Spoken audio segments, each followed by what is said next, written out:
Meus irmãos e minhas irmãs, paz e bem, nós celebramos hoje a memória de Santa Teresinha do Menino Jesus, essa santa que marcou tanto a mística e a espiritualidade do seu tempo e marca no nosso tempo. A antífona de entrada, nós assim rezamos: Deus cercou-a de cuidados e a instruiu, guardou-a como a pupila dos seus olhos. Ele abriu suas asas como a águia e em cima dos seus ombros a levou, e só ele, o Senhor, foi o seu guia. Nós, na leitura de hoje, a primeira leitura, nós temos a conclusão desse ciclo de Jó que nos foi proposto. Durante esse tempo nós vimos o Jó que é apresentado como uma pessoa de fé, que estava tudo bem na sua vida.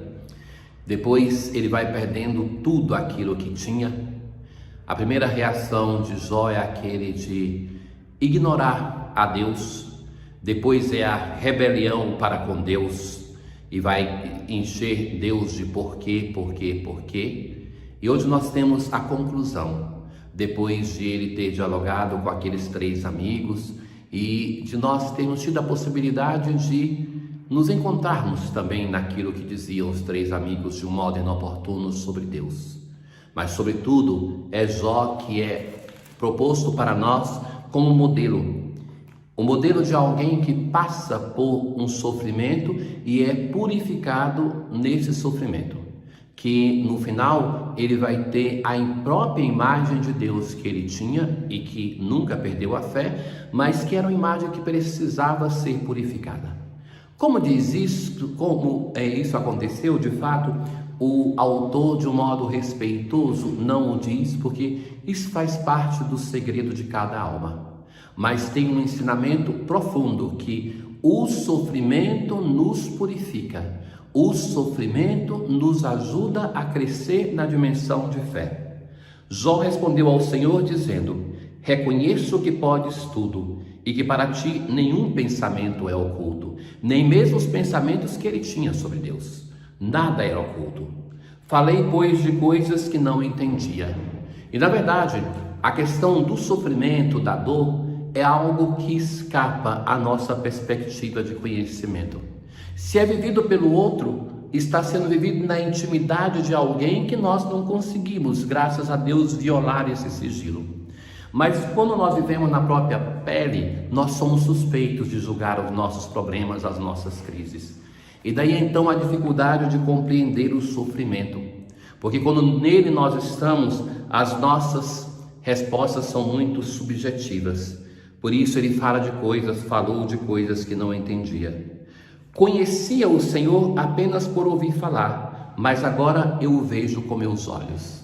Deus se manifestou ao seu filho Jó.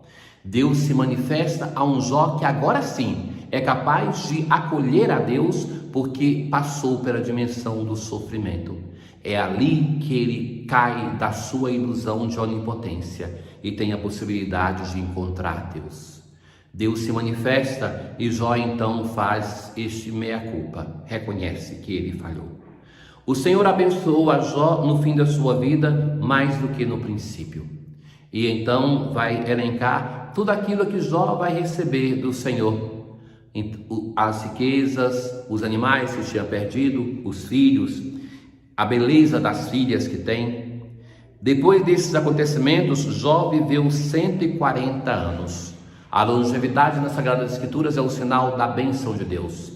Deus abençoa Jó com uma vida longa. Mas não somente isso. E viu seus filhos e os filhos de seus filhos até a 4ª geração. É aquilo que o Senhor vai prometer para quem obedece a sua palavra. Ele vai ver os seus filhos e os filhos dos seus filhos. Concretizando-se que Jó permaneceu fiel à palavra de Deus. Por isso recebe um prêmio, aquilo que é prometido pela palavra de Deus. E Jó morreu velho e repleto de anos. Percorremos assim a história deste homem. O símbolo do sofrimento na palavra de Deus, sofre tanto como um Jó, nós dizemos, porque este homem é o símbolo do sofrimento, mas sobretudo de um sofrimento que permite a ele fazer uma experiência de fé, saindo da ilusão, da imagem de um Deus que tinha, de um Deus sim onipotente, mas que estava a serviço dele, para entrar na dimensão de um verdadeiro Deus, que não é o discípulo de Jó, mas Jó deve fazer o caminho para se tornar discípulo do Senhor. Rezamos com um salmo que nos fala do sentido da palavra de Deus, o Salmo 118. Tenho fé nos vossos santos mandamentos. O salmista vai reafirmar a fé, aquilo que Jó também vai fazer um percurso para chegar nela. Para nós, a experiência de Jó nesse salmo se torna uma oração. Para mim foi muito bom ser humilhado, a humilhação que sofre este Jó. Sei que os vossos julgamentos são corretos. Todas as coisas, ó Senhor, vos obedecem. Sou vosso servo, concedei-me inteligência. Vossa palavra, ao revelar-se, me ilumina. Ela dá sabedoria aos pequeninos.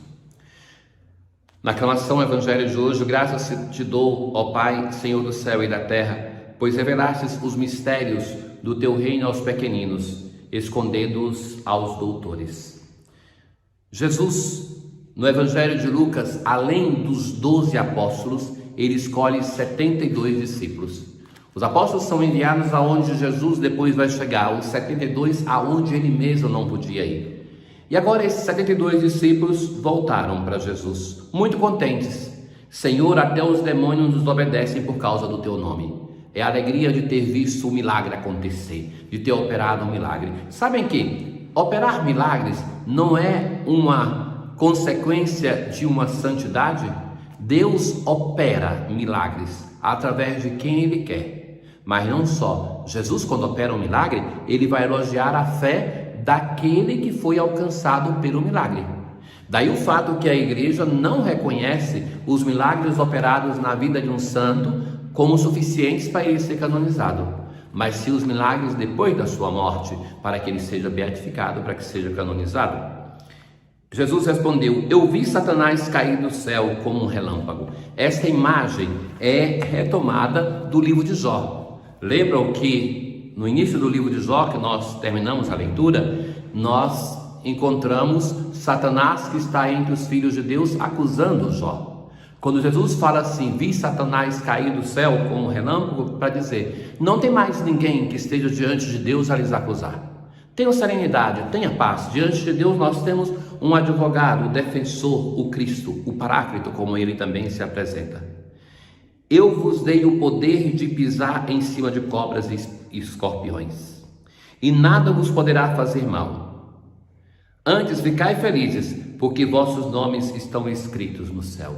Esta é a verdadeira felicidade do discípulo. Não aquele que os apóstolos, que os discípulos voltam felizes porque expulsavam demônios, mas sim porque os nossos nomes estão inscritos no céu. Um elenco de salvação. Deus nos criou para a salvação.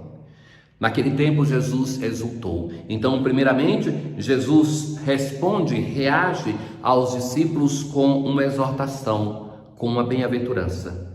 E depois vai lhes rezar, exultando no Espírito. Eu te louvo, Pai, Senhor do céu e da terra, porque escondeste essas coisas aos sábios e inteligentes e as revelastes aos pequeninos. Sim, Pai, porque assim foi do teu agrado. Jesus confirma a esses discípulos que estão felizes e empolgados. Vai dizer que eles foram alcançados por uma revelação do Pai, que se revela aos pequeninos, e assim também vale para nós. Quanto mais nós somos pequenos diante de Deus, mais nós nos tornamos sábios das coisas de Deus, porque Deus se revela a nós. E Jesus fala, ninguém conhece quem é o Filho a não ser o Pai, ninguém conhece o Pai a não ser o Filho e aquele a quem o Filho quiser revelar. Ele se revela a nós, o Pai, através do Filho. Jesus voltou-se para o discípulo e disse, felizes os olhos que veem o que vós vedes. Uma bem-aventurança a mais. Felizes os olhos que veem o que vós vedes. Podemos ouvir isso do Senhor dizendo a nós, porque tantos profetas e reis antes de nós quiseram conhecer, ver tudo aquilo que nós conhecemos e vemos do Senhor, da nossa fé, e não puderam fazer. Ó Deus, que preparais o vosso reino para os pequenos e humildes, dai-nos seguir confiantes o caminho de Santa Teresinha, para que por sua intercessão nos seja revelada a vossa glória. Por Cristo nosso Senhor. Tenham todos um bom dia, e que a Santa Teresinha, a santa das coisas simples e pequenas, que fez uma grande experiência de Deus, possa interceder por nós. O Senhor esteja convosco, Ele está no meio de nós. Abençoe-vos o Deus Todo-Poderoso, o Pai, o Filho e o Espírito Santo. Paz.